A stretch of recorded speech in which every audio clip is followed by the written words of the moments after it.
Ako masaya na ako sa luma kong kotse as long as it's well-maintained. Yeah. Hindi kasi ako conscious sa cars, but I'm sure that Ferrari is something else.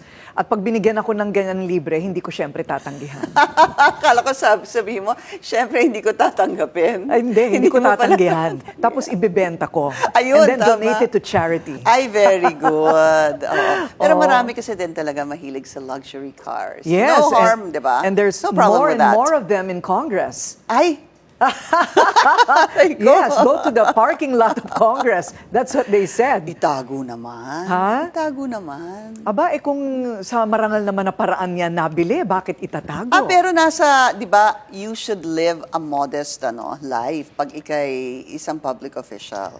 Is that, Good luck! Is that in the Constitution? Sabihin nila, well, it's not unconstitutional to have a luxury car. Dahil binili ko naman sa sarili kong Oo, pera. di ba? Basta make sure sarili mong pera. Sana